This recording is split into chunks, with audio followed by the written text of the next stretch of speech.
So welcome, everyone. This is a meeting of the Zoning and Planning Committee on June 22nd.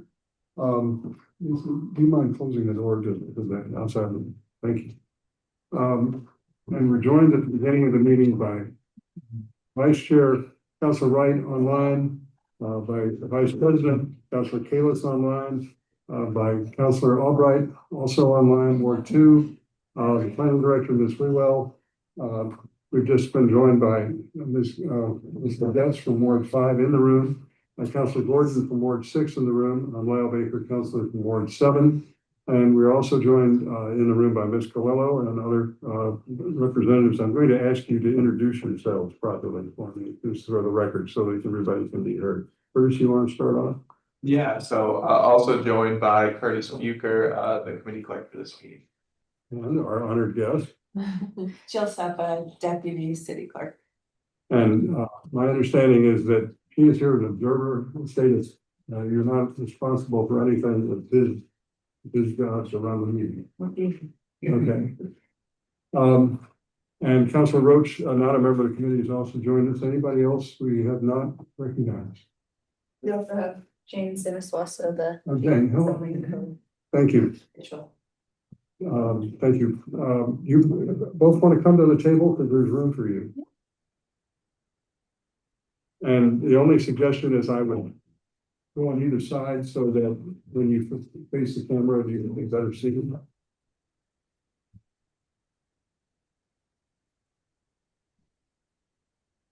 So we have two items before us. But before we begin, however, I just want to mention that I've reserved the 20th of July as a potential next meeting date for our committee.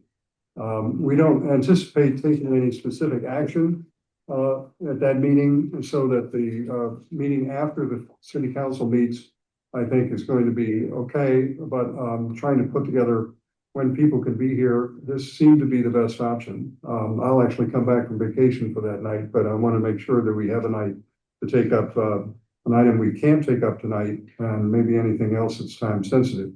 But let me read the first item into the record, which is 6526. This is a request, discussion and amendment to chapter 1.53, chapter zoning. Is honor the mayor requesting discussion and possible zoning amendments to section 1.53 setback to allow for transformers to project into the setback. We held this earlier in May, and we were hoping to have a representative from Eversource join the committee, but I'm informed that Ms. Wewell has indicated, and you can elaborate on this, Ms. Wewell, that he could not attend tonight, but should be able to attend on the 20th. Is that Yes, correct? Chair. Thank you. This is Katie Wewell, Acting Director of Planning. I did speak to the Eversource representative last week. He's open to coming to a zoning and planning committee meeting. He just indicated he needed a little bit more time to prepare for the meeting. So I gave him the July date that the next meeting is likely going to occur, and he indicated he would be able to attend that date. Okay, so thank you. With that, any discussion on the item? If not, I would entertain a motion to hold. Councilor Getz moves hold. All those in favor will say aye. Aye. Opposed? Abstention? The ayes have it. So if you would just record that, Curtis. Yeah. So the next item, and I expect will be the an extended conversation, is item 5726, request for discussion and ordinance amendments to dimensional controls aligning use of zoning. Specifically, Councilors Oliver, Wright, Getz, Roach, Maliki, and Kalis requesting discussion to determine alignment of dimensional controls, setbacks, height, FAR, etc., for residential developments within business use lots, with focused consideration for lots in and adjacent to residential neighborhood. So this is an item we've discussed before, but Ms. Coelho has prepared an extensive memorandum, which has been part of the packet. But I would ask if you were comfortable presenting to the committee tonight, and there are some, I'm sure, going to be a number of questions that come your way. So would you like to initiate the call? I mean, initiate the conversation. Gladly. Here we go. Does everyone see the slides? Yes. Yes. So as the chair mentioned, tonight is a continuation of the discussion on docket item 5726 regarding residential uses located within business districts. The item was docketed to address concerns raised by residential redevelopment that can currently utilize business district dimension standards, which may produce outcomes that differ from surrounding residential development patterns. Here's an overview of what we'll talk through: the current regulatory process, existing conditions of the area that we've focused on, which is along Adams Street in Ward 1, given the large cluster of properties that fall under this context in that area, and then a few different options as well as next steps. So currently, the way that residential uses in business zones occur is through the special permit process by receiving a use special permit for the residential use on the ground floor.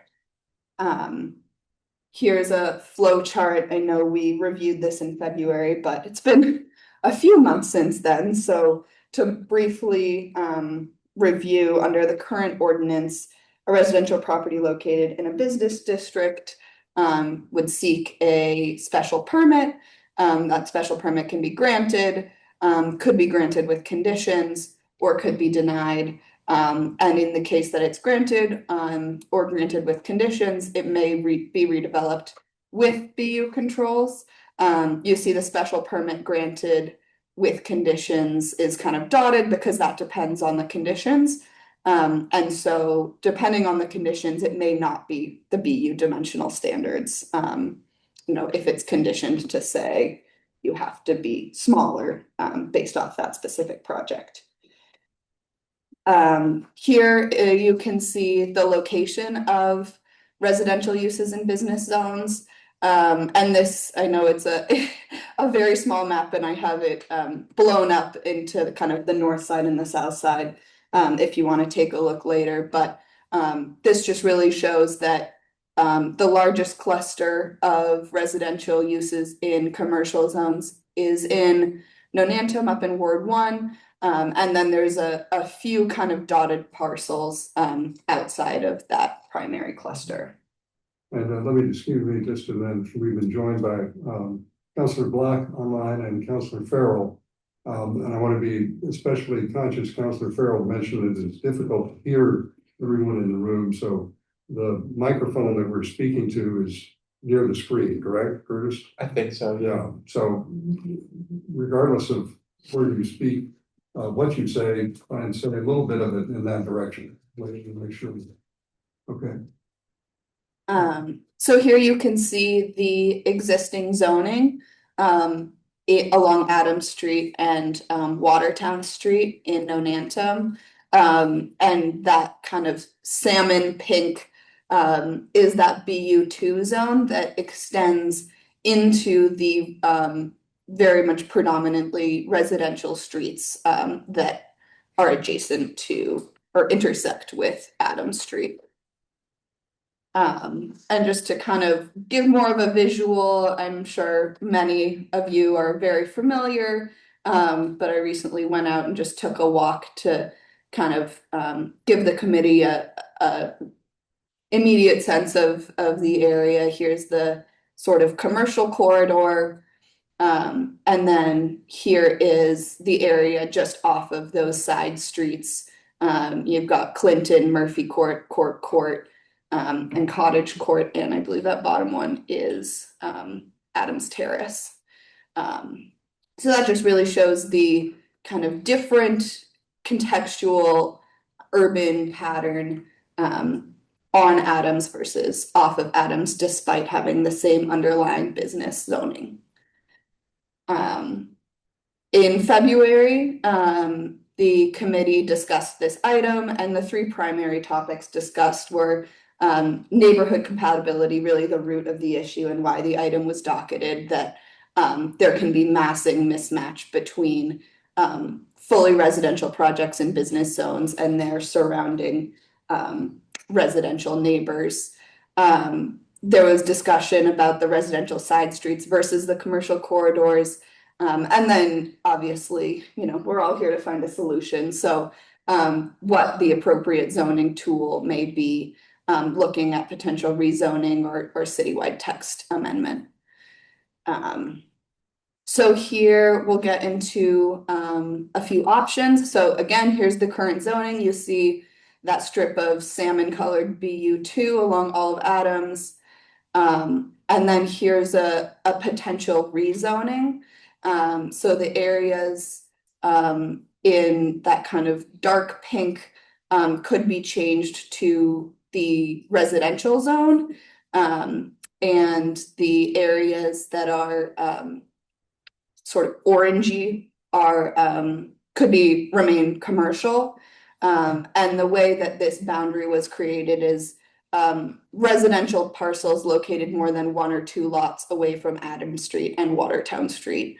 And then that dotted line is just showing kind of the commercial boundary. So the funky shapes coming out, that's because those are manufacturing parcels, so they're considered commercial as well. This targeted approach would rezone select residential areas where existing land use is predominantly residential. The current business zoning designation may not reflect prevailing neighborhood conditions. It was zoned business many years ago when they couldn't have anticipated how the city would develop, and that commercial development hasn't occurred. And so where it's really primarily a residential street, the underlying zone could be changed. Potential outcomes include that the residential parcels would be regulated under those residential dimensions, matching their neighbors, while the business zoning would remain along the primary commercial corridor. So this is trying to kind of think about walking the line between addressing the issue of contextual development while not taking away commercial development opportunities, or kind of the primary corridor feel that we want to foster. The benefits of this include addressing current concerns with limited unintended impacts, because it's a very targeted kind of surgical approach. And we could really get down to the parcel level to make sure that we were considering each based off of its specific context. And so here's just a couple kind of examples of the residential streets that could be rezoned to the residential base zoning. Here you have Court. Currently you see it's in BU2, despite sort of the end of that street being MR2, which is the residential zoning. And so in this map, the parcels that are a couple past Adams could be rezoned residential. And here you have Murphy Court, same kind of idea, currently BU2, and could be rezoned to that residential district. Option number 2 would be a citywide text amendment. This would modify the dimensional standards that are applicable to all residential development within business districts.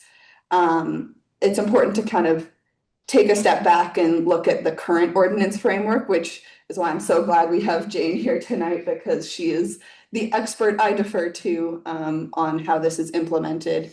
But dimensional standards are generally applied based on zoning district rather than use in the business and manufacturing zones.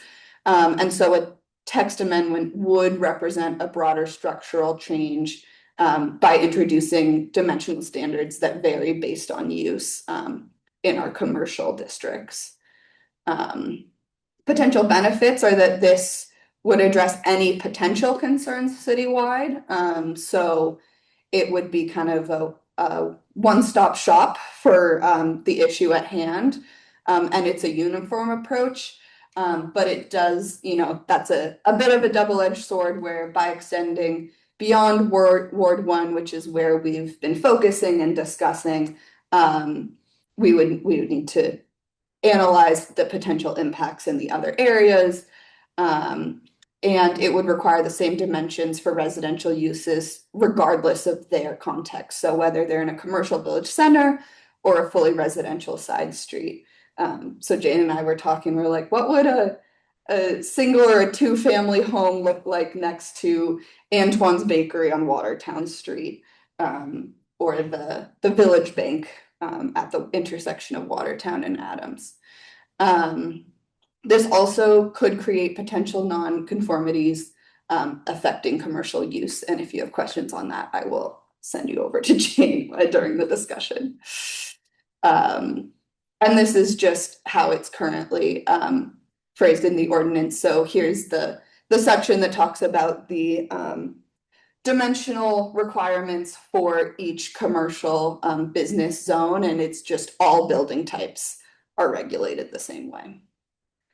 And then in brainstorming with our current planning team and thinking about the fact that this is currently a special permit process, we came up with another potential solution, which could be used in combination with either of the other two. But that would be to add in a special permit finding for all projects seeking approval for ground floor residential use.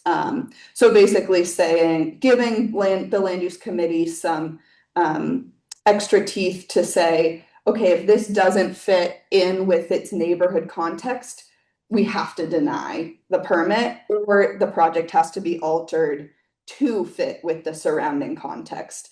And that both lets the land use committee really dictate the direction of that project based off of the context of that specific parcel, while also allowing some case-by-case flexibility where, you know, if the project comes in and it seems like it already fits, there doesn't have to be additional changes made.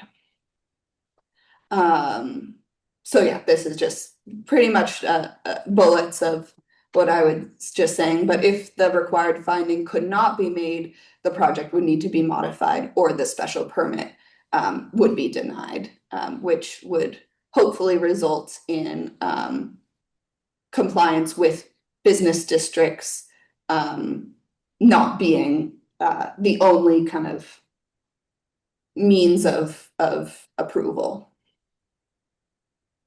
And it looks a little overwhelming, but it's actually not as complicated as this slide makes it look. Basically, this is just walking through that same exact special permit process with, you know, a new required finding, and if the finding isn't made, either the project is changed or the massing is reduced, or the special permit is denied. So, you know, we want to hear your discussion based off of what's been proposed before we provide any formal recommendation, but a possible sequencing could be considering a targeted map amendment and that neighborhood compatibility finding in the special permit process, see if that solves the issue at hand, and then explore a broader text amendment if we're continuing to see any issues. And here's just some questions for the committee based off of me a couple times rewatching the February meeting and just digging into this more. Just if the identified parcels warrant further consideration for rezoning. Hopefully you all received that map in the packet, but I'm happy to pull it up for discussion. Should residential side streets within business districts be treated differently than commercial corridor properties? Would neighborhood compatibility finding improve review? Especially looking at the counselors present who do sit on land use, wondering if that would be helpful to you. And does a phased approach look interesting? So with that, I look forward to. That's a very, before I entertain questions, I just want to clarify something from the outset. If there is a parcel that is zoned B business zone, what is now residential, as opposed to commercial putting residential on the first floor. Is that somehow treated any differently? Is that also, So that's a legal question. There is, I don't know if you're representative of the law. yes. Jonah, I don't know if you want to take it, but basically there's two pathways where one could be extending the nonconformity. And that I'll let Jonah speak to the legal parameters of that. The other is the special permit for the ground floor use. Even though it's already residential. Yes, because extending a nonconformity, there's the use component, but then there's also the structural component, right? So if you're tearing down and then redeveloping and you're putting residential on the ground floor, then you're looking at the ordinance.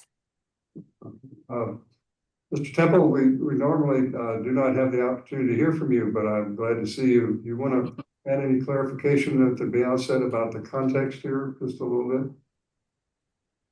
No, nailed that.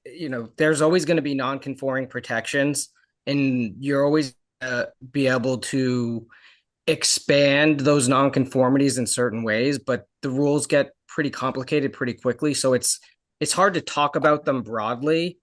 Maybe as we get into specific examples, we can dive deeper into it. But I just think that the non-conforming component is something that we're all going to have to keep in mind that's going to maybe limit the immediate impacts of some of these actions to a degree.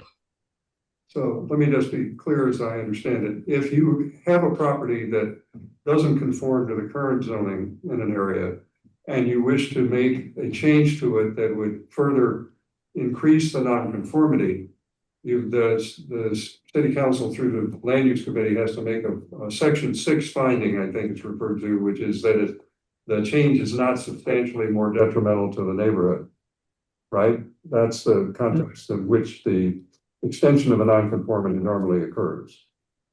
Fair? Accurate? I think we frozen. I didn't mean to something. While you're waiting, yeah. Yes, the answer is yes. Okay. I just mentioned that because it echoes a little bit Correct. neighborhood compatibility. That also only applies to You're breaking up a bit. You have to turn off the video. Yeah, maybe you turn your video off for a minute, Mr. Temple. We love seeing you, but maybe the signal isn't powerful enough. Well, we'll come back to that then. All right. Okay, just want to understand the basics and then we can talk about policy. Any questions on just the basics yet? I have 2 hands on the screen.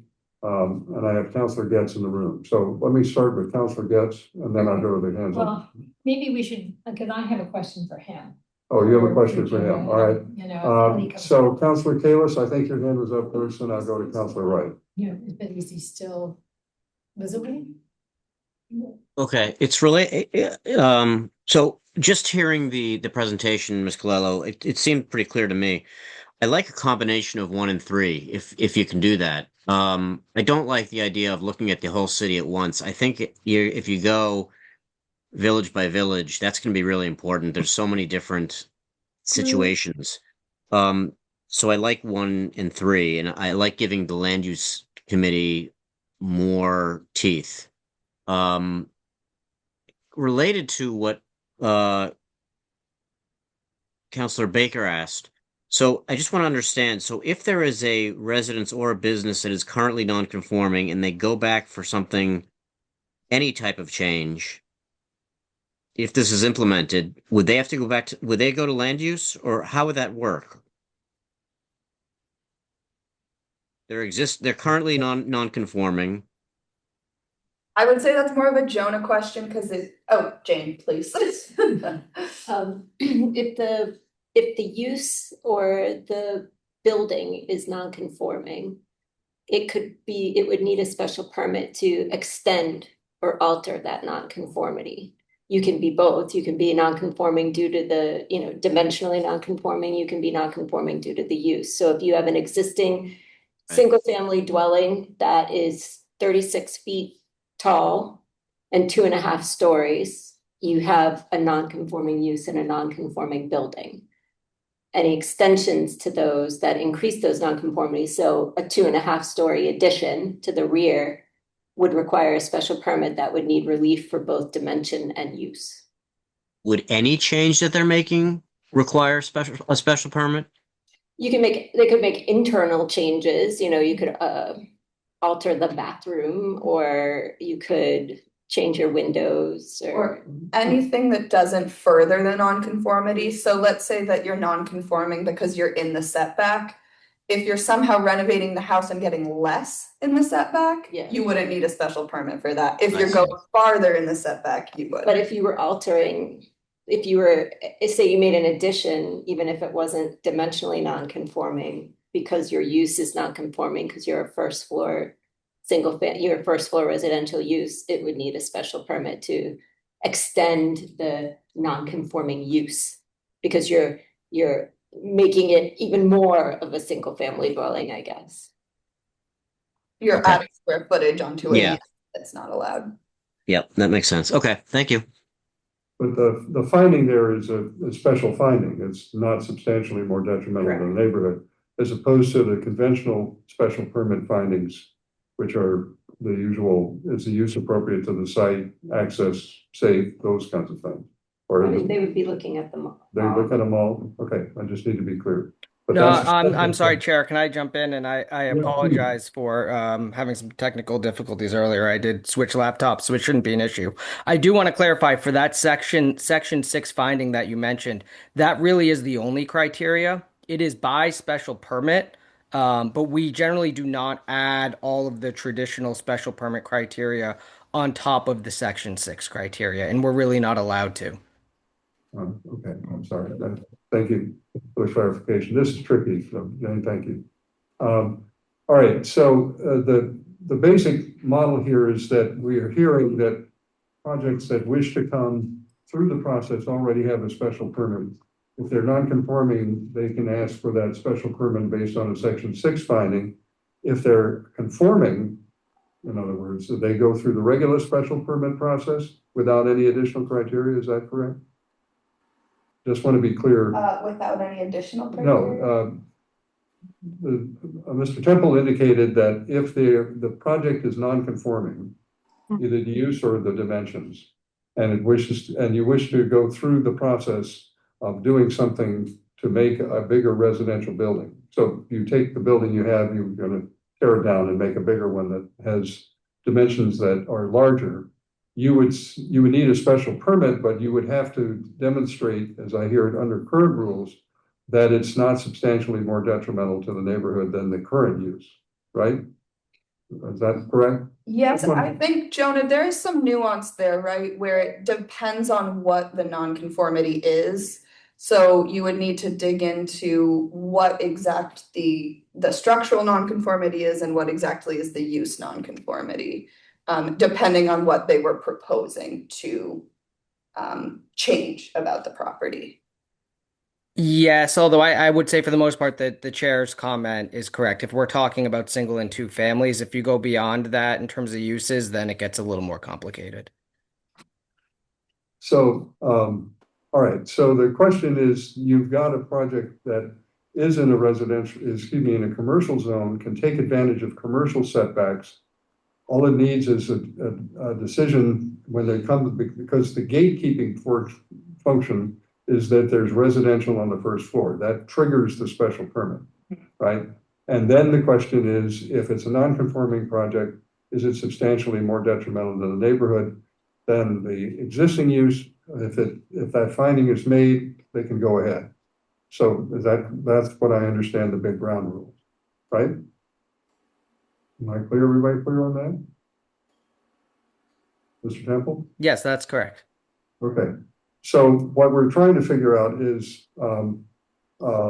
there something more that we can add to the special permit process, which you've articulated as part of this, that would give more grounds than that standard alone would, in order to make sure that this project fits into the neighborhood? That's option 3, yeah. That's option 3, right? And then the other option is to somehow say, were going to move that particular parcel out of a business use into a residential use, then they could develop it as of right as a residential use without coming through a special permit because it's residential, right? Or you could make a text change that says, and this would be unusual, is to say that if you are in a business zone and you're trying to become a residential use, then you have different dimensional standards because it is a residential use. It is a standard that's built around the use triggers a narrower or more restrictive dimensional standard. That would be the global change. That would be the citywide text change, and then the rezoning, you could build by right residential, but only based off of that residential zoning dimension, so it's MR2, so you could just build single and two family. Okay. So I just want to be clear on sort of the ground rules. And now let me go to Councilor Wright. You have comments about? Thank you, Chair Baker. I have a question for planning on the number 3 option. You mentioned in the memo a review authority. Who is that review authority? Is that Special land use. Okay, land use. And the way it was written there, a lot of it seems like a lot of work. Plus, it seems very subjective, which is harder for people coming in for the special permit and for the people who are giving the special permit. Being subjective is difficult. One thing that wasn't here, which I think would have been helpful to see, and why it is a problem, is the FAR, which is the volume of a house. In most single family and two family zoning is 0.5 or less. And in BU, it's generally 2 or 3 times more. So this is why it's a problem, is that allowing the BU to stand in a residential neighborhood is that you can have a volume of a house 2 or 3 times more than what's allowed now. And I think that is really the big thing that stands out. Can I ask, is that a concern on the residential side streets and places like Adams and Watertown, or just the fully residential areas? The residential area, because you want to kind of blend into what's there, and what's there generally does not have an FAR of 1.0 or 1.5. Right. And in the Adams Street area, there's small lots and it's been built up way before zoning came, and their FAR may be a little bit above what is called for now, but it's not 2 to 3 times more generally. There's probably a couple houses there that's like that. I feel, number 1 is the best way to go about it. One of the things, Councilor Wright, just for the public's interest, just say which number 1 you're talking about. Number 1, I'm taking a look on here. Pull it Targeted map amendment. So basically it's going by the map and not do a blanket text change or something like that. It's doing kind of go through a map and do some specifics. I also, quick question, if we change a business use lot to a residential lot, do we use the old lot standards or new lot standards? If we rezone, Yeah. it would be based on when the lot was created still. Okay. So that would Okay. still be based on the year. Okay, great. Okay, so then I also talked to President Oliver, and he had a couple of questions. And you kind of alluded to it, but you just looked at just Adams Street and Watertown Street. You didn't look at other parts of Nonantum, like on Craft Street. There's a whole block on the residential side of Craft Street that's zoned BU or even manufacturing zone, and it's all residential. I mean, so that's an issue right there. But did you just do one area and not all of Nonantum? Yeah, I can pull up a map. Definitely happy to broaden the geographic area of focus if that's the will of the committee. Here you can see a little bit more clearly.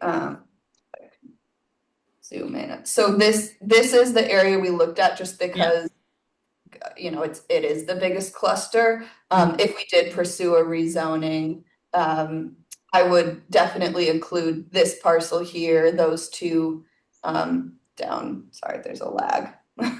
Those two there. And then looking at, I think, California Street and Watertown Street, there weren't many parcels that were more than one parcel away from the like main street. But I'd be happy to kind of do this mapping again for kind of zooming into those other areas.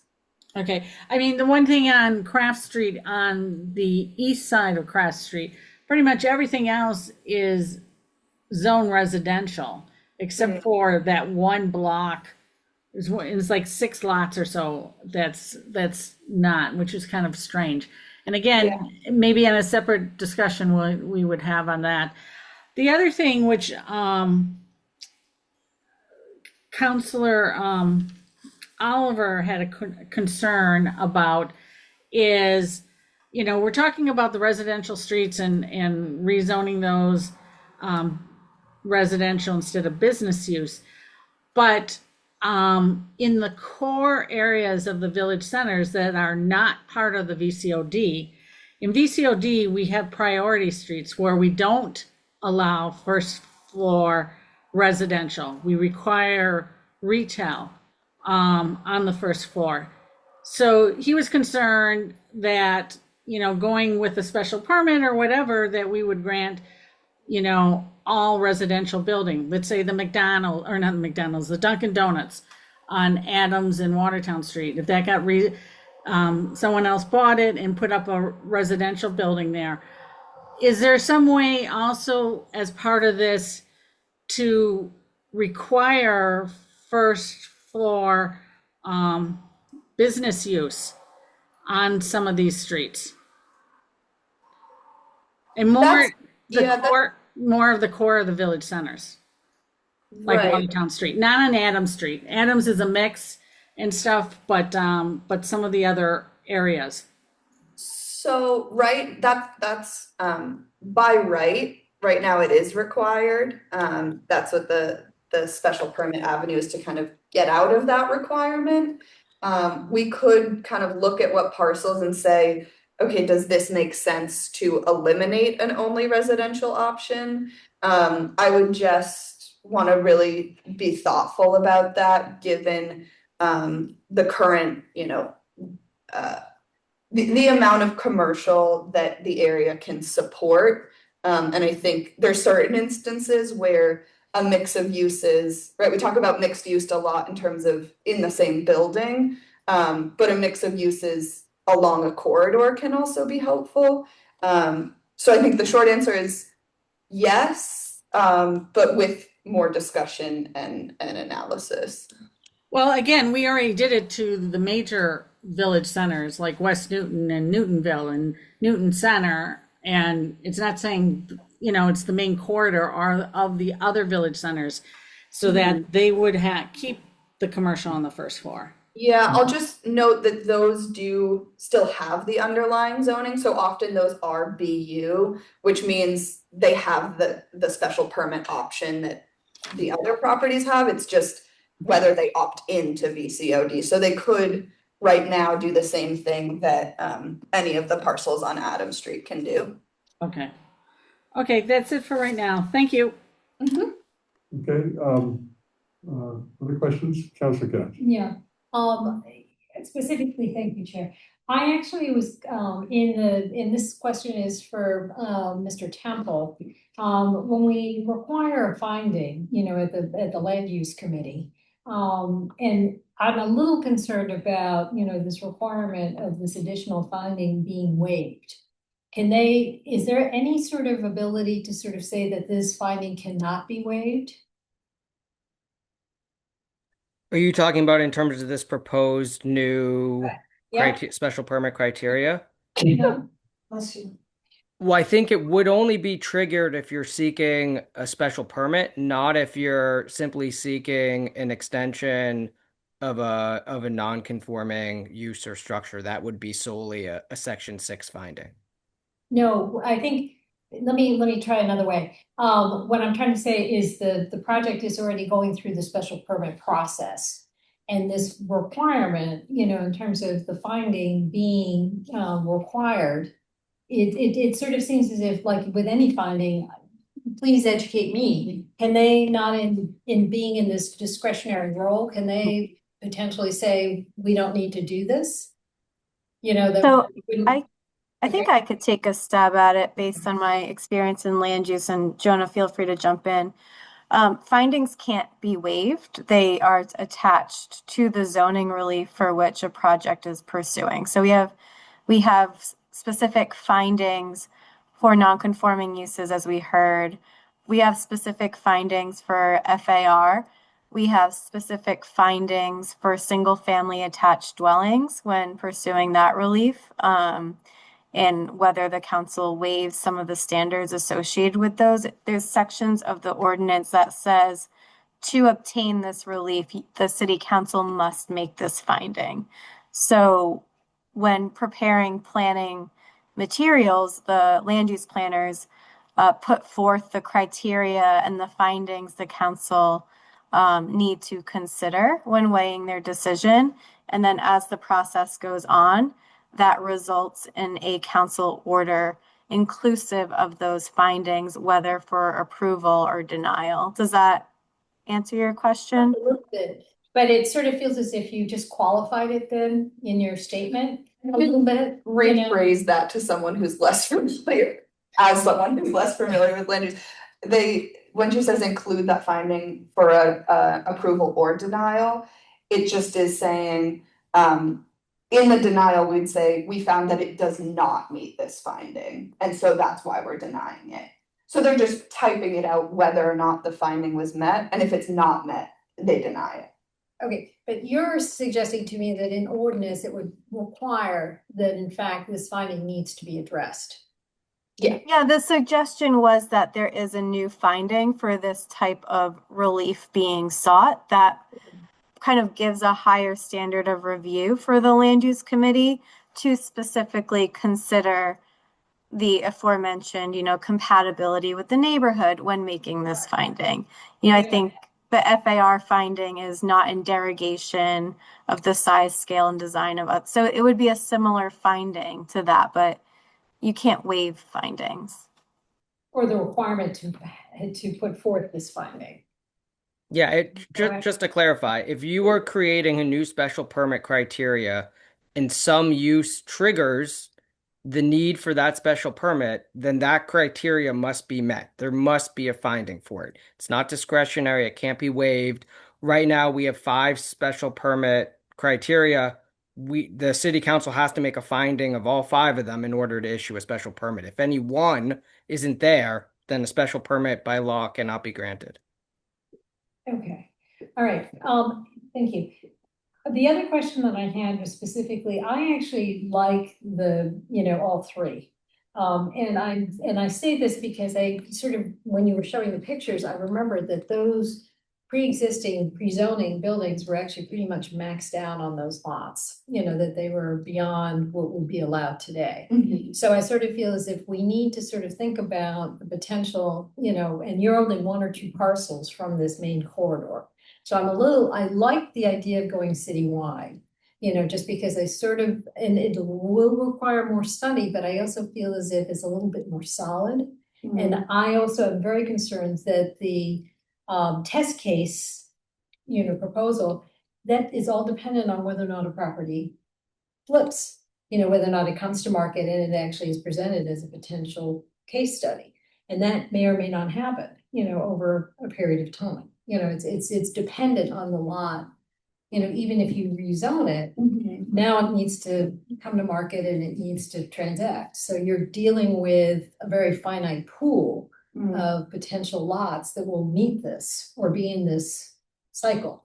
So that's a little concerning to me. You know, it's just sort of, you will apply it simply to this one zone if you do the targeted, but it's going to, I think, have implications. There are more lots that potentially could benefit from this. I also feel that, you know, the trigger for me is when someone wants 100% residential on a BU designated lot. That to me is the trigger. And I sort of feel as if that should require, if you're in the special permit process, that you then need residential standards for, you know, whatever abutting residential zone is. That to me sort of feels as if it's the most natural thing to do, you know, in terms of this. If you want 100% residential on that BU designated lot, then you trigger residential standards, you know. Sorry, just quick clarification. Yeah. If it's adjacent to a residential district, or regardless, no matter what. Well, no, I think it's more the issue is what Councilor Wright was speaking to, is that you've got a property that's being redeveloped, abutting a residential zone that, you know, is inappropriate, you know, for that, in all of those, the criteria, the dimensional controls. So I just sort of feel as if, to me, if you are 100% residential, you trigger the residential, the proximal residential dimensional controls. And I sort of didn't know whether or not, you know, have we ever done anything like this where we just did one? Let me rephrase what I think you're asking about. Okay, I'm facing the microphone. All right, thank you for facing the microphone. I hope, and again, Councilor Farrell, if it's still on, we're not getting through to you, speak up.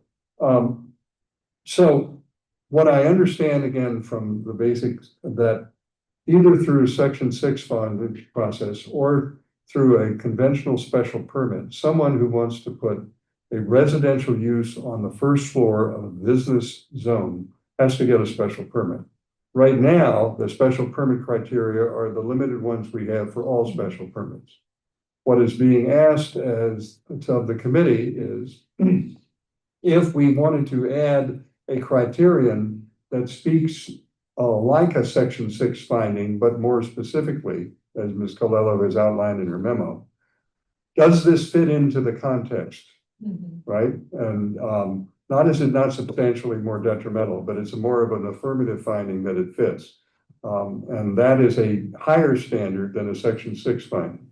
What you're asking is, can I have more than that? Can I say that in addition, you should meet the dimensional controls that would otherwise apply to a residential structure if it were in a residential zone?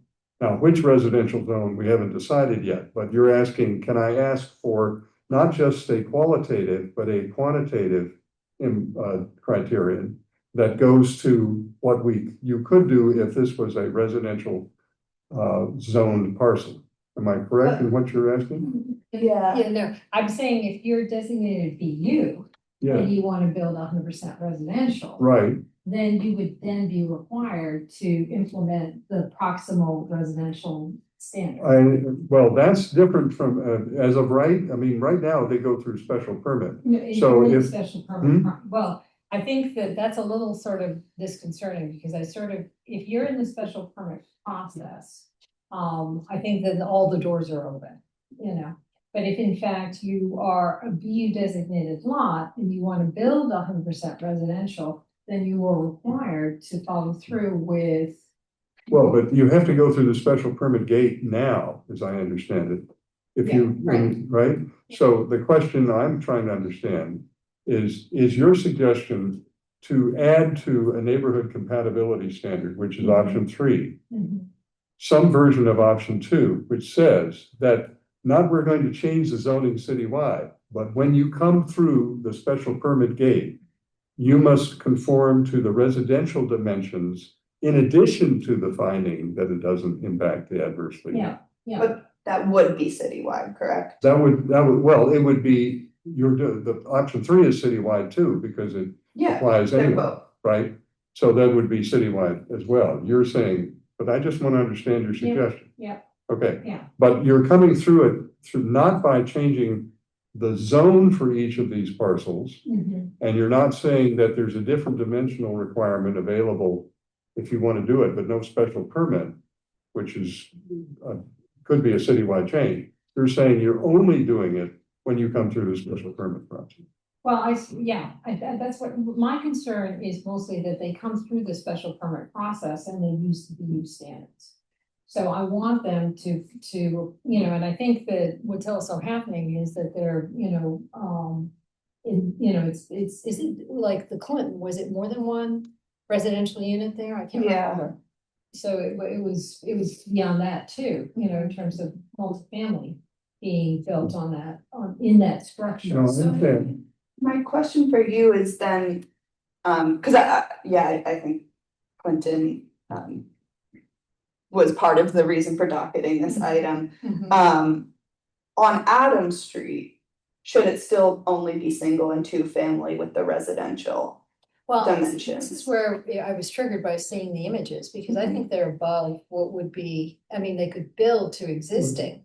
I'm sorry, you're talking sorry. well to the microphone, but I Yeah. can't quite understand. Now we're getting into the specifics of Adams Street, in terms of the images that we saw, and those homes were pre-existing zoning. So that they're well beyond what would be allowed by right now, I'm pretty sure. I mean, I can't remember, Some but of them. I just sort of remember the almost lot line to lot line in terms of the existing building. But what is concerning to me is that if you're building 100%, I keep repeating myself here, but if you're building 100% residential, then I think the residential standards should apply. Well, that's a judgment call that we have as a committee to make. But I just want to be clear that what you're proposing is taking option 3, Mhm. right? And adding to it the criterion that you have to meet the residential standards. Now, the question of which residential standards Well, are, this was this was MR2 right Yeah. next door. well, for I the mean, zone. I'm just trying to understand, Yeah. because there are different residential But standards. You it's could have whatever SR2. the zone is, So Well, but- option 2 and option 3 are your preference. Yeah, well, I actually sort of feel as if it's important to do this citywide. But I don't know that we're ready to do that yet, because I sort of feel like this seems like it's ripe, in the sense of just being Well, a. let me back up for a second. We really got. You could go through, as Ms. Colello has indicated, a process whereby you say, let's make some of these business use parcels all MR or whatever the surrounding district is. And in that case, they don't come through any special permit process at all. They're just available for redevelopment as, and if they are non-conforming, they can go through a section 6 special permit process, but that's not. Right. That's That's not- applicable citywide. It's just that anybody in a residential zone can do that. So that's a rezoning process by map. What you're asking is, and say, and I want to be clear about whether all of these things go. For those parcels that still remain, that are not rezoned, all right? For those parcels that still remain, you like the suggestion of the planning department about neighborhood compatibility. But you would also like to have the suspenders as well as the belt. Correct. You would like to have the adjacent residential dimensional controls apply, recognizing that in a number of situations, those will already have been exceeded. Now, if they have already been exceeded and somebody wants to redevelop that, are you going to let them redevelop on the existing footprint or require them to go to the smaller footprint that would be if they kept it? I think if it's pre-existing. Yeah, they we can can't go change it to- section 6. No, No, I just need to understand. So, It's there. so if they happen to be non-conforming to this new, the problem is not a dimensional control that's, Okay. I'm sorry, Yeah, no. let me try and be clear. the dimensional control you're talking about is being added through the special permit process. Yeah, It is not available already, so it doesn't make that parcel non-conforming. Right? Because you're applying it through the special permit gate. So you're saying you want to redevelop this and you want to make it all residential in a commercial building, you know, on Adam Street. Let's say it's on Adam Street. And the building is already bigger right. than, Where it came over, because they would be allowed to build to, I just don't want to, if they build to existing, they're probably non-conforming. well, but that's a different question. I mean, Well, I'm just- I'm trying that's what to- I'm trying to understand. But I don't think they can. I think that they are allowed to do this. No, I'm not sure they are, but let's just, Councilor Roach. I think this is kind of a key point, and I think if I reframe it, maybe we can kind of Please, break the try. log jam, and if not, well, I tried my best. Okay. So I've got something, and I'm gonna make up the dimensional controls for a second, bear with me. I've got a building that's 5 foot from the side setback, and it's supposed to be 10. It would be 10 under MR2 because it's BU and pre-existing it's 5. Now I want to redevelop. I'm gonna raise the building, RAZE, and build something new. Mhm. What I understand Counselor Getz to be saying is, yes, it would be through the special permit process, but the special permit process would require compliance with the neighboring MR2 10-foot side setback, in which case they'd either have to abide by that or get an additional waiver of that requirement. Is that what you're saying, Counselor Getz? Yeah, I'm trying to sort of, but I don't know that they can do that, Well, actually. no, they can, don't say what they can do, because we're gonna tell them what they can do. Oh, so the larger question, is, what if any, I think that what we're getting to is, what if any mechanism do we want to have to allow pre-existing non-compliance to govern a new building, right? And so what I'm understanding Counselor Getz to say is, if you wanna redevelop, you don't get to have the benefit of your pre-existing non-compliance. We're now going back to, you gotta go to some sort of residential dimensional controls, even though it's a BU, because you're 100% residential. I see Counselor, just for the record, for those who can't see on, Counselor Getz is nodding his thumb bigger. So the question, Only the chair can recognize nods, but never mind. through the chair, I'd like to recognize the nod.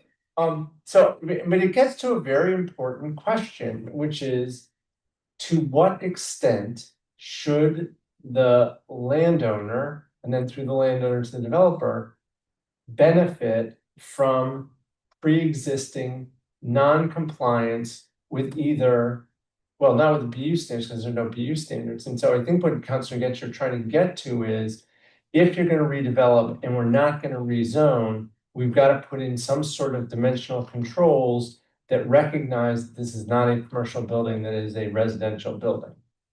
And so I think that problem stated that way, then there are multiple options.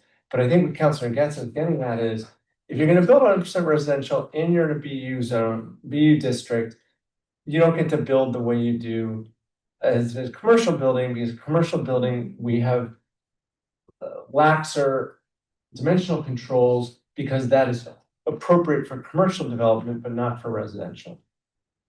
Thank you. To which I would just add one thing, which is, I am Counselor Getz's residential redevelopment translator, but I'm not necessarily in agreement with this, and I'll come back to it. But I think the question is a good one. I'm going to repeat it one more time, just so we're all on the same page. If I'm redeveloping, and my redevelopment is residential only in a BU district, and we haven't remapped, so it's still a BU district, Counselor Getz is advocating for different dimensional standards that are reflective of that wholly residential redevelopment. Regardless of an existing nonconformity. Exactly, a good point, and regardless of the underlying BU dimensional standards. Is that even possible? Well, Anything's possible. Jonah? Yeah. Wait a minute, that's. I mean, I think that raises real questions for me, right? The state law presents a floor. Hang on a minute. Let me get to you. I just want to be clear about what we're talking about.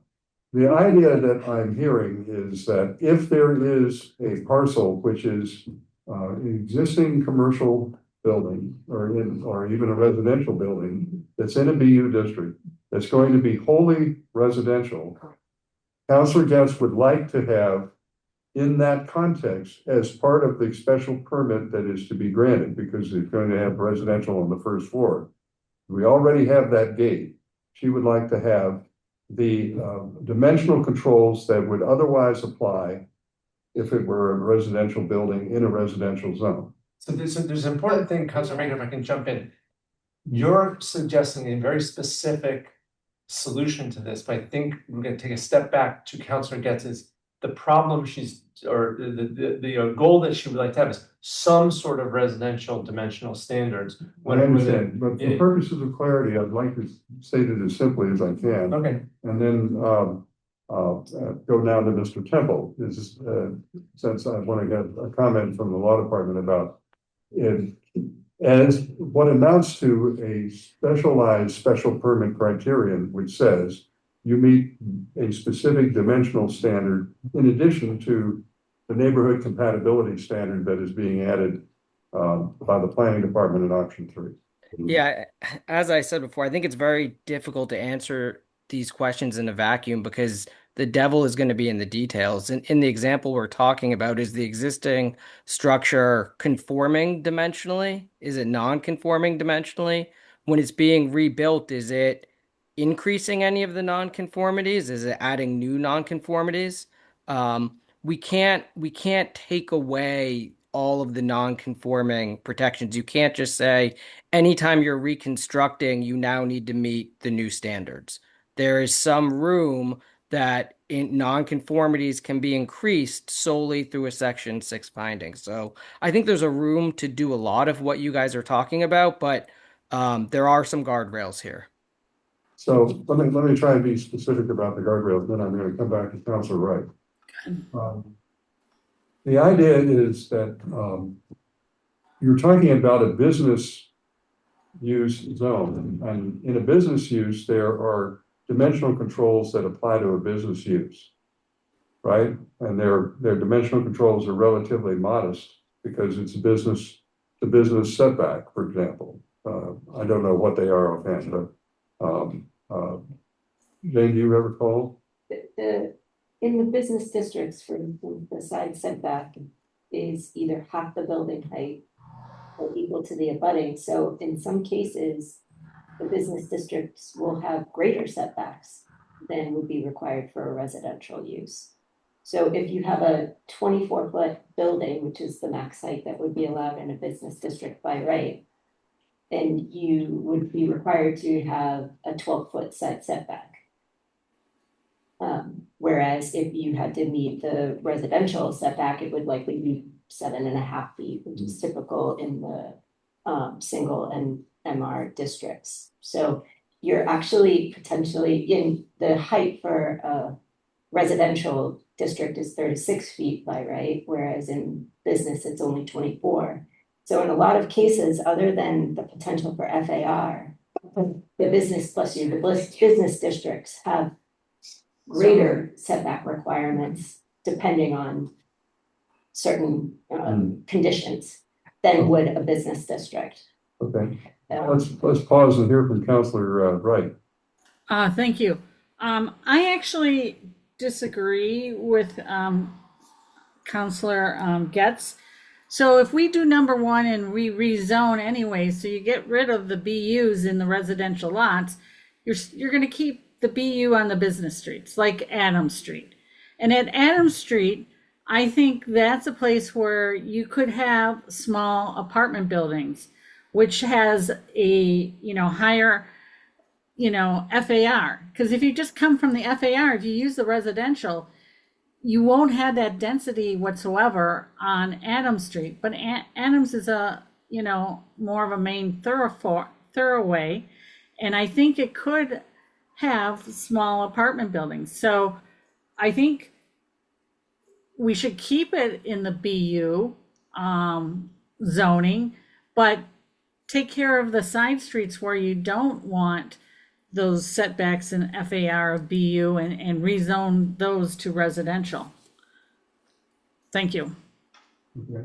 Councilor Rhodes. I think that Councilor Wright is onto something here because I think it becomes a complicated. There are two different use cases, as Councilor Wright is saying. There's the Adams Street use case where even if it's 100% residential, having residential type dimensional controls is problematic. On the side streets, it's a different problem because you're not mixing Adams Street is actually in many ways very successful in its mix of uses, even if it's not kind of typically a bunch of mixed use buildings. And so I think that Adams Street having a little commercial apartment and a little commercial is successful. And if you limit it to residential dimensional standards, you end up with what happened on Lincoln Street. What you'll get is a big 2-family condo right next to commercial, which is the worst of all worlds. So I agree on the Adams Street side. On the off Adams Street side, the side street problem, that this is, I think, the conundrum of a residential neighborhood that has grown up under BU dimensional controls and has buildings that don't conform to residential dimensional standards, and kind of retrofitting. Well, I understand Councilor Getz what she's suggesting would retrofit to residential dimensional standards and kind of bring that neighborhood into a more residential feel than it is currently. And I worry about that mostly because the existing kind of character of the neighborhood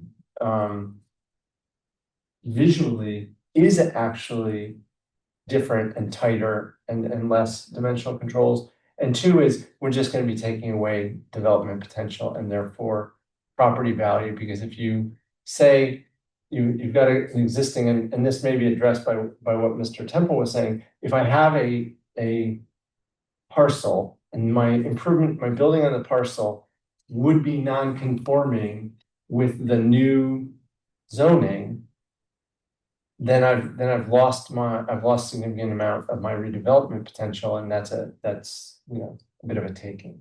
So that's my concern. So I think Councilor Wright is 100% correct on Adams Street. Imposing residential dimensional standards wouldn't make sense. I think on the side streets, it feels attractive to retrofit those residential dimensional standards where the neighborhood has grown up without them, but I feel like that's taking away property value. Well, anytime we change the rules, so there's a more restrictive opportunity, it's going to potentially change property values. We've done that. Just raising it. Yeah. But the question, I think, is to give guidance going forward to where we think the time is going to be best spent. Let me ask a couple of questions of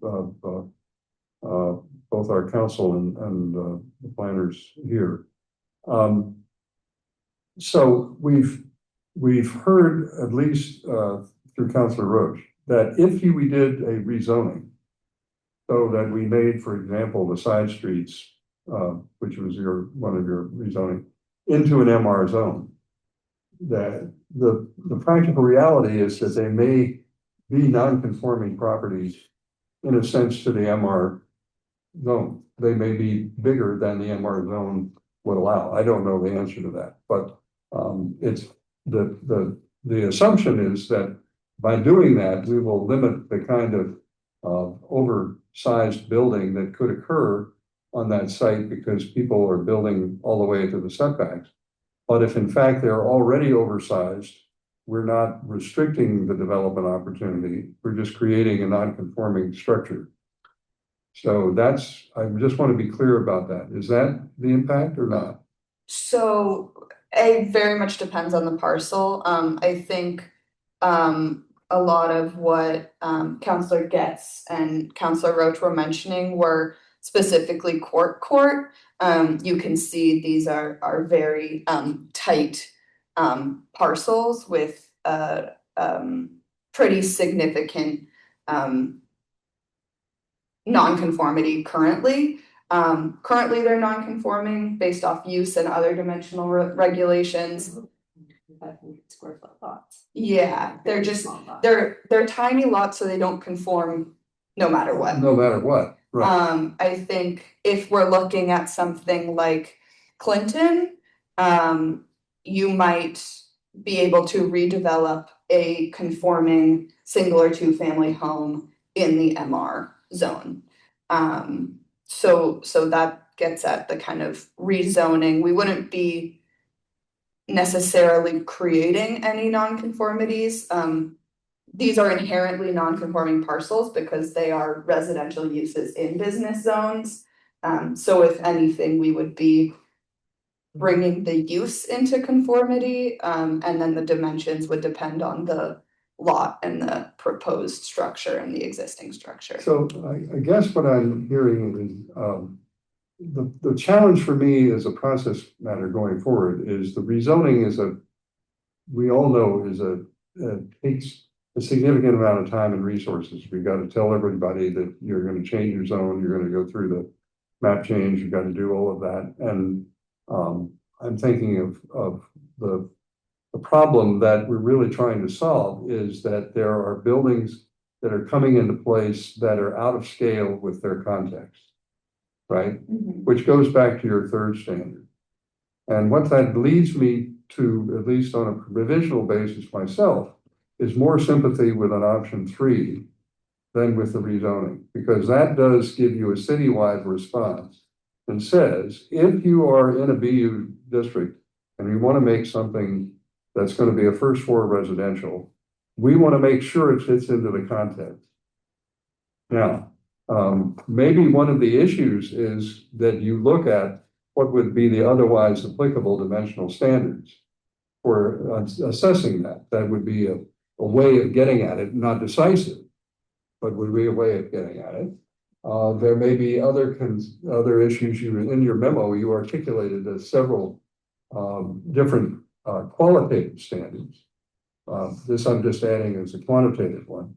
But it seems to me that might avoid the real challenge that we have just as a process matter going forward to do a major rezoning of a small parcel, and we still, not small parcel, a small section of the city. We've got small pieces scattered around. And it would be useful to understand if you took the option 3 avenue as opposed to the rezoning, just to say, all right, let's take a look at these other places and this place. Would that standard assist us and avoid a Clinton Street problem? Because Clinton Street seems to be the poster child here for what we don't want to have happen. Or could it have avoided it if we had it? And is there any potential mischief that we're not foreseeing in other parts of the city where you've got your magenta dots scattered around? There are not many of them, but there are a few. What does that look like? And at least for me, that seems to be a cleaner and faster way to get to a better outcome than trying to do the rezoning, where I'm not confident the rezoning is going to solve the problem. It's just going to take some parcels out of special permit in one way, but they're going to leave them in special permit through a section 6 finding, and they're going to be back in the land use committee anyway. So I'm not sure I've solved, at least I'm not sure it's worth to go through that dance step when we've got a tool that you have suggested that might apply citywide and could apply whether it's commercial or residential. And if it's in a residential portion, which put in your, if I can put it this way, in your magenta area, the finding would require more stuff on the part of the property owner to make sure that it works. If it happened to be on Adams Street, which is the situation where you would leave it alone anyway, the finding might be relatively easy to make because you've got exactly the context that Councilor Roach has talked about. Does this fit into the sort of quilt pattern that we have, if I could bear with me? And using. I got a new one to show you later. Yeah, that's it. I hope you appreciate that. Anyway, so that's sort of where I'm coming out, and I don't know whether other members of the committee feel the same way.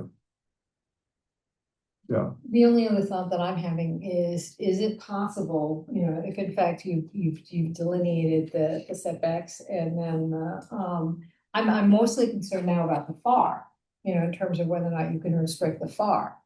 Well, that's again, if you wanted to say, we would like you in the finding process as an index of whether this fits into the context, is the FAR that would have otherwise applied, you know, within range, or does it seem out of scale? I mean, there are a variety of ways you could frame the finding criteria. Because I did agree with something that Councilor Wright said in the very beginning, that it seemed as if it was highly subjective, you know, in terms of the finding being supported by the criteria that's in the memo. You know, there were like 3. And I sort of feel as if, can we then delineate or talk about a specific range or, you know, well, appropriate amount of farm? if I can put a frame around what I think you're trying to do, is you're saying, I would like the land use committee in the process of making sure that this fits into the context, right? Whatever that means, to examine a variety of aspects that it might not otherwise examine, so that we understand better whether it fits in. The standard of not substantially more detrimental to the neighborhood is kind of a negative finding, and it's very broad. And that's used for section 6 nonconformities. You're saying I like the idea the planning department has come up with, but I'd like to make it more robust. I'd like to have more information for them to examine to make sure that the situation on the ground that actually gets built really works. And we avoid a commitment street. Yeah. Now, is that a fair summary? Yeah. And, you know, the bullet point number 2 is the scale and massing of nearby development.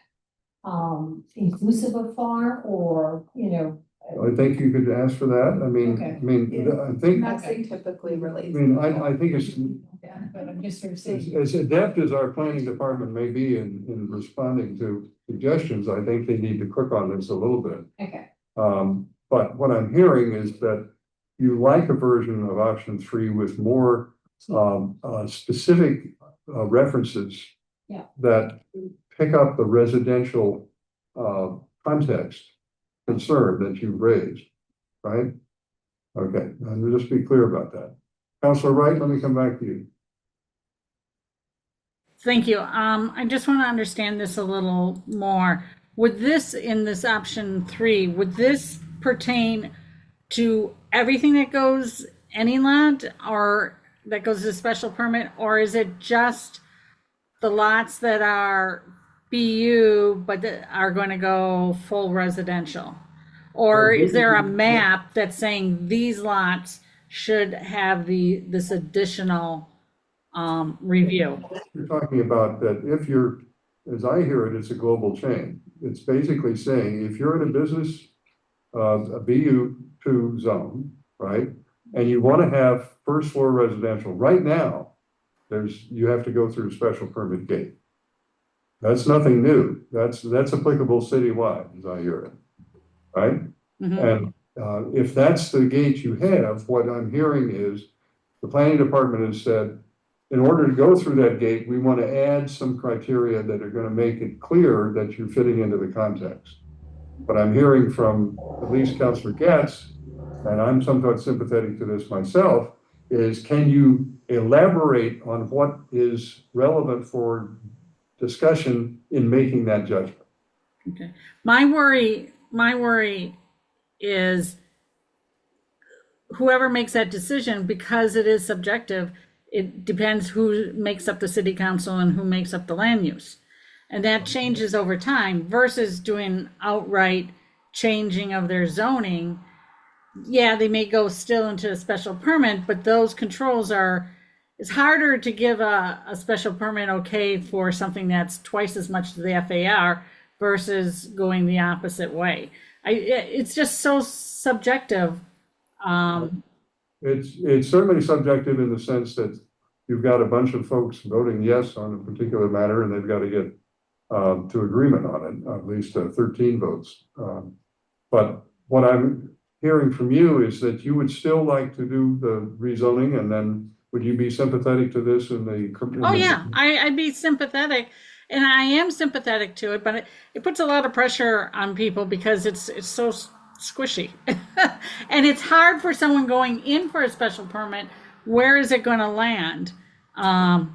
Well, that's true. That's true right now. I mean, anytime you go in a special permit right now, we haven't changed. It's even more squishy right now. Yeah, but if your underlying zoning is a residential and you're going for a 1.0 FAR, which is twice of what it is, that's easier to say, yeah, I'm not going to accept that. But if your underlying zoning is BU and you can go up to 1.5 and I'm asking for a 1.0, you know, there's a little bit I think wiggle room there. And yes, you need to consider your neighborhood in the context, but yeah, it's not as strong of what we're trying to do. I'm just worried, you know, the makeup of the city council and the land use and which way it can go. Well, it's a fair point. I guess the point is, though, if you leave some part of commercial, let's say you do the rezoning, you're still going to have Adams Street subject to some control under special permit. The question is, what is the scope of the special permit requirements that you'd like to have? And you're still going to have those. And the question is how robust they are. And that scope on Adams Street for a BU BU lot would be different, at least for me, the standards versus on Cook Street or on another street, a residential street. No, on residential, if we've already made that's the problem. The application of the standard would be different in each case because the neighborhood context would be different. The question is, do we want to go forward? I think the committee has kind of a decision point here. Do we want to have what I would call a strong special permit requirement alone, or do we want to have a strong special permit requirement plus a rezoning? Those are, you know, they can, whatever strong means is going to be subject to elaboration. We're going to get there in a little bit, I hope, but I'm trying to get a sense of where we want to spend our time and energy. And at least my personal concern is the rezoning process is itself a protracted exercise with, I think, more limited gains than we can ask for given what we know. But that's just where I am. Councilor Kalis. Yeah, so thank you, Mr. Chair. My inclination at the beginning was a combination of 1 and 3, and I'm still there. And I guess Councilor Wright has kind of more articulated this, but there is some, I mean, you've made a good argument, I think, as usual. So I'm listening. I just don't, I'm not sure I'm ready for a final decision on this right at this point, but I need to think about it more. All right. So, Councilor Getz, and then I'm going to come to Councilor. Thank you, Chair. Is make it paren 1, paren 2. Disassociate the two, make the rezoning 2, and make the pursuit of the special permit criteria 1. You know, in the sense of well, we can ultimately split the item, and I think that may benefit in the sense of one special permit criteria going would be easier, I think. No, I think in terms of a voting process, I think that makes sense, and I don't quarrel with that. I'm just trying to figure out where we advise the planning department to go. Councilor Roach, thank you. So just as a practical matter, at least one member of land use frequently asks what the calculated FAR would be in cases of special permits even where the FAR doesn't apply. So that's already kind of a practice in land use, is to take a look at the FAR even where it's not specified. So just to give you some comfort, Councilor Getz. So I think my concern with the neighborhood compatibility is it's designed to address a very specific set of cases in Nonantum and may end up being too restrictive in other cases. So where it's a predominantly residential, it's already predominantly residential, finding compatibility with the business district makes some sense. But where it's not, it might not. And I'm thinking of 1100 Beacon Street, the one-stop cleaners, where if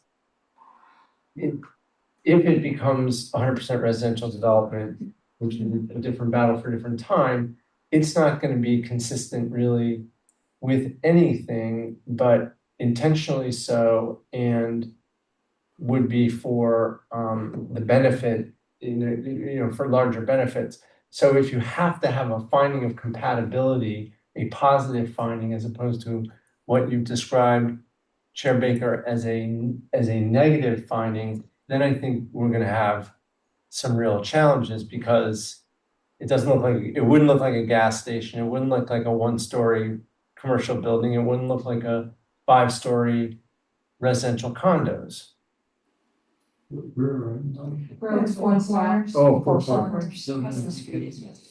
Yeah, and it's a very mixed zone. It's got huge residential across the street. But it wouldn't really look a whole lot like anything. So I'm just. I'm so sorry. I just want to make everyone aware. I believe this is still active before land use, so I just want to be careful about deliberation on this item. Yeah, but so the general point is that the use case we're addressing, neighborhood compatibility, makes a lot of sense on a block of BU, on a block that's a BU district with predominantly residential development. This makes sense in other areas of the city where somebody might be proposing a good 100% residential development in a BU district. There may not be residential development that it is compatible with in that sense. So just tossing that out there. Okay, thank you. So I guess we need to try and bring some order out of this conversation to give the planning department some guidance and figure out where we're going. And Councilor Oliver very much, President Oliver expressed his regrets for not being able to be here, but he would, and except for a commitment that I think is all of us would agree is fair to, that even trumps this, if I can use that term. So I think the question that is before us is this. If we have the neighborhood compatibility standard that assists in the areas that are BU right now that are close to a residential area, I guess the question, to pick up on the concern that Councilor Roach, in a sense, looking at a commercial area, is there a way to frame the option 3 so that it would pick up the context in a way that recognizes that there's a commercial area there, but that a larger residential presence might be appropriate? It's a little different from what Councilor Getz said earlier, and certainly in the neighborhood context, a robust finding of affirmative compatibility makes sense to me.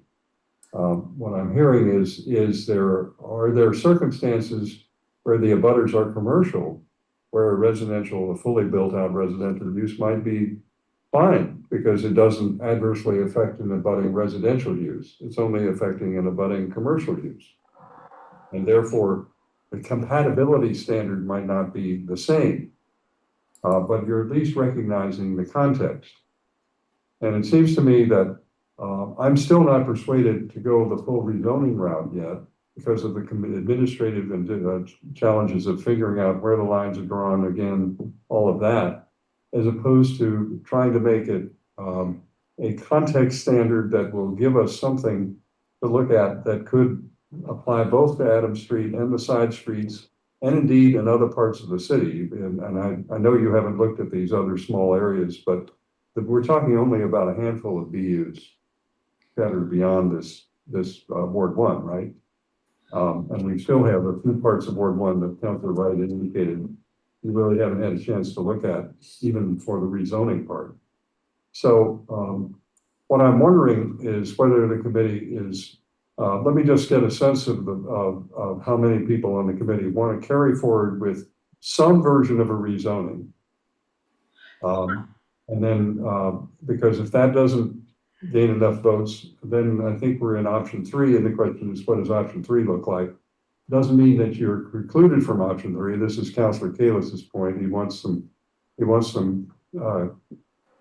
cake and ice cream, or whatever the right metaphor is. But I want to just see whether people feel that the rezoning is worth pursuing, because then it involves, I think, in fairness, a look at the other parcels that have not been considered in the rezoning option, to just take a look at them and see if they should be rezoned as well.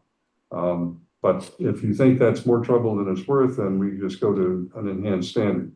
So let me just get a sense from the members of the committee. This straw poll. Councilor Wright, can I go there? Yeah. The thing is, I think before we make a decision or throwing one thing out, which I still support the rezoning, we need to take a look at least at some of these other ones too. And that'll help us even defining in number 3, because right now we're looking at a specific instance, a specific problem in a specific area of the city, but we don't know how that is in other parts of the city. Mm-hmm. That's good. Who said that? Councilor Taylor. All right. A voice from the ether. All right. Councilor Wright is arguing that we need to have a little more time and effort on the rezoning. All right, let me just see. How many people want to pursue the rezoning? Councilor Wright has made an argument.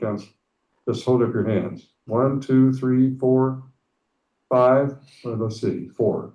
4, okay. That's the majority of the committee present. So let's consider that, but let's talk about how to do it. How many people would like to see a consideration of enhanced context standard that would take account of either commercial or residential neighbors? That's sort of the version that I've talked about. Talking about option 3. That's a version of 3. Yeah. Okay, so I've got 5 for that. So so I think the direction then I would recommend, based on what we've just seen, is to the members, to the planning department, is to consider the rezoning option for the parcels that you have not yet examined. And also consider what would an enhanced compatibility standard look like that would take account of the residential abutters in a way that assures that something doesn't get built that really doesn't work for them, but also takes account of the commercial abutters, where a full residential use might be perfectly okay. Now that's a hard charge to give you, but I think that's the sense of the committee at this point. Is that a fair summary? Mm-hmm. Is that a fair summary, colleagues? Yeah. We have Councilor Block who's joined us. I'm sorry. Welcome. Councilor Block, you wish to add Yes. something? Well, I have been listening to this conversation for a while. I just, from a land use, at least my land use perspective, this is just instinctual, that a rezoning would be clearer for our process. That's if you're not rezoning and you're just leaving it up to land use and then eventually the full city council to make some relatively subjective judgments, that's likely to generate more disputes, more variation over time. Whereas if you can settle on the zoning for specific parcels, that just that gives us more structure to make these determinations. So that's, I just wanted to say that. That's all. Okay, thank you. I think you're in accord with the majority of the committee. Okay. We're in accord with you, depending on your point of view. Counselor Wright. I just want to make one other point about, I know some people don't want to rezone, but if they have a BU lot and they want to do all residential, they have to do a special permit anyways. If we rezone them to residential, they can build by right. Now, if they want to go beyond what's there and maybe what's in the context of the neighborhood, they can go for a special permit. So rezoning it makes it easier for redevelopment because they have a by right option to build all residential. So in some ways, we're helping them out that they don't have to go through the special permit process. That's it. Okay. All right. Ms. Colillo, are you clear on what we've asked you to do? I'm not, I got one question. I'm not clear, Counselor Katie. if I might. So, Mr. Chair, so are you asking Ms. Colello to look at the entire city? Well, no, I'm asking her to look at the entire city on two dimensions. The first is just look at the parcels that were not part of the rezoning. If we're talking about rezoning, we just need to know what's going on in these other parcels. As long as we weren't pursuing rezoning, I wouldn't ask that. But because there are other parcels in the city that are in BU character, we just lead, at least as a matter of consistency, I don't want to say, we're just going to rezone a street in Onantem and not do take care of every place else, right? At least we need to know what it is. After examination, Ms. Colello may come back and say, we leave them alone. They're like Adams Street, right? Based on our examination, and that we don't touch them, but at least examine them, right? So that's the piece on the rezoning. Okay, that makes sense. I second your motion. Well, I just want to be clear. Okay, Ms. Colello, you're clear. You're going to look to see whether other parcels might be appropriately rezoned, since the majority of the committee is in favor of rezoning along the lines you've indicated, but also how to craft for the parcels that are not rezoned a more robust version of a special permit criteria. Yeah, we'll get creative with that. No, I fully expect you can. I just want to be clear on what your mission is. Okay. All right. Any other comments on this item from anybody? I want to thank, behind us, I'm sorry. I'm just Councilor Maliki, welcome. I've been here for, I don't know how long, 20 minutes. So I missed the discussion, the early discussion. I'm just wondering why there's been no discussion of option 2.